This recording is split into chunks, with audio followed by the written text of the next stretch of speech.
आज हम लोग चर्चा करेंगे बांकीपुर उपचुनाव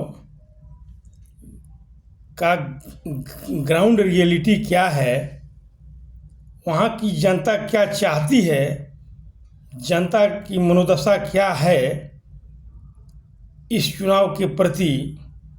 इस पर हम लोग चर्चा करेंगे। प्रशांत किशोर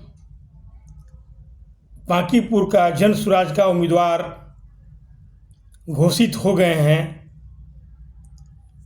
लेकिन भारतीय जनता पार्टी अभी तक अपना उम्मीदवार नहीं दे पाई है, क्योंकि प्रशांत किशोर के सामने भारतीय जनता पार्टी में किसको उतारा जाए इसका मंथन चल रहा है, लेकिन अभी तक कैंडिडेट का सिलेक्शन लोग नहीं कर पाए हैं कि प्रशांत किशोर जैसे पर्सनालिटी के सामने किसको उतारा जाए।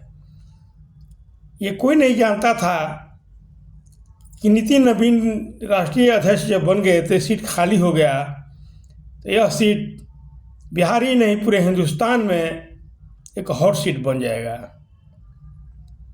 नितिन नवीन का बात कुछ और था। नितिन नवीन व्यवहार कुशल थे।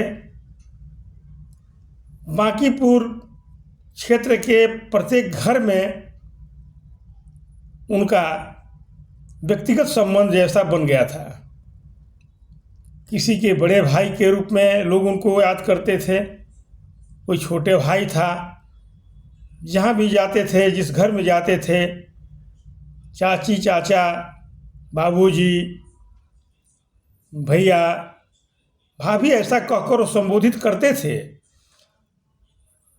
बांकीपुर की आम जनता समझती थी कि नितिन हमारा घर का लड़का है, लेकिन नितिन के बाद अगर कोई उम्मीदवार आता है तो उसके लिए संकट तो है, क्योंकि उसके सामने देश के बड़े राजनीतिक रणनीतिकार प्रशांत किशोर जी स्वयं उम्मीदवार बन गए हैं।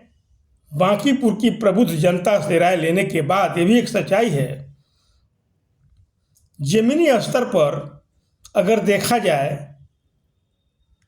तो बांकीपुर की 80% जनता चाहती है कि प्रशांत किशोर जी विधानसभा में जाएं और बिहार में विपक्ष का वो आवाज़ बने। क्योंकि आप सब जानते हैं पूरे बिहार में बांकीपुर विधानसभा क्षेत्र की जनता सबसे पढ़ी लिखी जनता है, सबसे समृद्ध जनता भी है। यहाँ की जनता वर्तमान मान्यता प्राप्त विपक्ष के नेता से नाखुश है, यह जमीनी हकीकत है। प्रशांत किशोर को लोग चाहते हैं कि हम विधानसभा में भेजें। यह जो है विपक्ष का रोल अदा करेंगे, ये सच्चाई है। सरकार को भी बेचैनी है, लोग नहीं चाहते हैं कि कहीं गलती से प्रशांत किशोर विधानसभा में प्रवेश कर जाए। ये सब लोग जानते हैं कि अगर प्रशांत किशोर विधानसभा में चले जाते हैं तो वर्तमान मंत्रिमंडल पर वो भारी पड़ेंगे, क्योंकि वो डाटा के साथ हकीकत पर आधारित मुद्दा को उठाएंगे। जन सरोकार का जो मुद्दा है, ग्रास रूट का जो मुद्दा है, किसानों का जो मुद्दा है, गरीबों का मुद्दा है, शिक्षा और पलायन की मुद्दा है, स्वास्थ्य समस्या के जो मुद्दा है, वो सब उठाएंगे। सरकार को जवाब देना पड़ेगा, सरकार को कटघरे में खड़ा करेंगे। 2 दशक में आपने क्या किया बिहार को? यही नहीं, बांकीपुर की जनता कहती है हमें प्रशांत किशोर को विधानसभा में भेजने के साथ साथ नेशनल लेवल पर भी एक संदेश देना चाहते हैं हम लोग कि आज हिंदुस्तान विपक्ष विहीन है। कहा जाता है कि लोकतंत्र में विपक्ष भी सरकार का एक अंग होता है। अगर विपक्ष मजबूत नहीं है तो लोकतंत्र को हेल्दी नहीं माना जाता है। ठीक है, केंद्र में अभी अस्थायी सरकार चल रही है, लेकिन विपक्ष एकदम पंगु है। तो हमारा हिंदुस्तान का जो लोकतंत्र है पूर्णतः स्वस्थ नहीं है, बीमार लोकतंत्र है। कहा जाता है लोकतांत्रिक प्रक्रिया में अगर विपक्ष नहीं हो वह लोकतंत्र को बीमार लोकतंत्र माना जाना चाहिए। आज़ादी के बाद पहली बार हिंदुस्तान में बीमार लोकतंत्र सिस्टम चल रहा है, क्योंकि अधिसंख्य जनता के सपोर्ट से सरकार बनी है। ठीक है, वो सरकार मजबूत है, स्थायी है, जन सरोकार के मुद्दों पर काम कर रही है। देश विदेश की जो नीतियां हैं अभी ठीक ठाक है, लेकिन हमारा जो विपक्ष है जो सरकार की कमियों को, वैसे मुद्दा जो जनता से जुड़ा हुआ है, सरकार की नज़र उस पर नहीं जा रही है, वो मुद्दा उठाने वाला हमारा लोकसभा में कोई नहीं है, बिहार का विधानसभा में कोई नहीं है। तो क्या इस लोकतंत्र को बीमार लोकतंत्र नहीं कहेंगे? इस बीमार लोकतंत्र को इलाज करने के लिए बांकीपुर की डॉक्टर जनता कमर कस चुकी है। यह ग्रास रूट का रिपोर्ट है, इसमें कोई भ्रम नहीं है। एक सच्चाई मैं यह भी बताना चाहता हूँ जो आम लोगों की धारणा में है कि बांकीपुर एक कायस्थ बहुल क्षेत्र है। कायस्थ जिसको चाहेंगे वहीं यहाँ का विधायक बनेगा। हालांकि कायस्थ बुद्धिजीवी वर्ग होते हैं।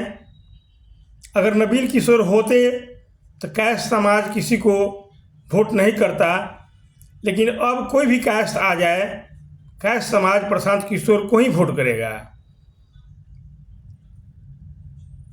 दूसरा बात है कि अब बांकीपुर कायस्थ बहुल क्षेत्र नहीं रह गया है, क्योंकि इस क्षेत्र में बाहरी लोग आकर फ्लैट मकान खरीदकर या किराए पर रहकर वे अपना मतदाता सूची में यहीं का नाम जुड़वा लिए हैं।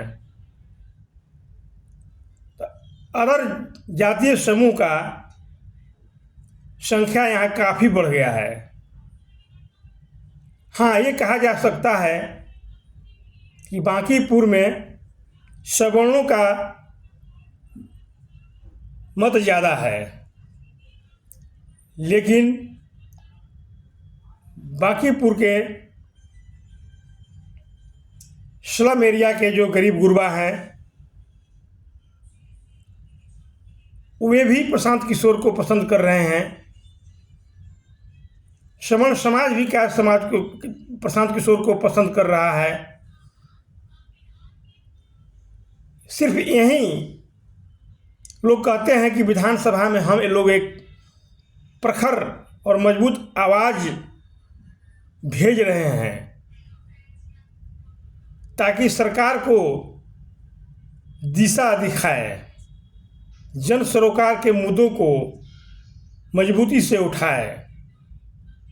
अगर प्रशांत किशोर यहाँ से जीत जाते हैं, हालांकि अगर नहीं जीत सुनिश्चित है, तो बिहार की राजनीति के साथ साथ भारतीय राजनीति में एक निर्णायक मोड़ साबित होगा और आने वाले समय में हमारे देश के जितने भी विपक्षी पार्टियां हैं जो ड्रामेबाजी कर रहे हैं सड़कों पर जनता के बीच में, उनका ड्रामा भी बंद होने वाला है। हालांकि एक बात और है कि बिहार में कांग्रेस और राष्ट्रीय जनता दल कभी नहीं चाहेंगे कि प्रशांत किशोर जीतकर विधानसभा में जाएं, और उन लोगों का मने मने विचार होगा हम तो जीत नहीं सकते हैं तो बीजेपी का उम्मीदवार ही जीते, क्योंकि विपक्ष में हम लोग हैं। अगर प्रशांत किशोर जीत जाते हैं तो विपक्ष की आवाज़ इंडिया गठबंधन में शामिल राजद और कांग्रेस और कम्युनिस्टों को माना जाता है, वे खत्म हो जाएगा। प्रशांत किशोर जनता के नज़र पर छा जाएंगे। इसलिए यह भी एक विडंबना है। अनेक लोग कहते हैं कि आरजेडी और कांग्रेस को सपोर्ट करना चाहिए बीजेपी को हराने के लिए, लेकिन ये राजनीति है। वे अपने भविष्य के बारे में सोचेंगे कि अगर प्रशांत किशोर जाते हैं तो हम लोगों का भविष्य खत्म हो जाएगा। इसलिए विपक्ष के लोग नहीं चाहेंगे कि प्रशांत किशोर जीतकर विधानसभा में पहुंचे। न तेजस्वी चाहेंगे, न कांग्रेस वाले चाहेंगे, न कम्युनिस्ट वाले चाहेंगे, न अदर्स विपक्ष के लोग चाहेंगे। हालांकि जो भी हो, लोकतंत्र में जनता मालिक होती है, जनता मन बना चुकी है। प्रशांत किशोर को बिहार विधानसभा में जाने से कोई नहीं रोक सकता है। जनता कमर कस चुकी है।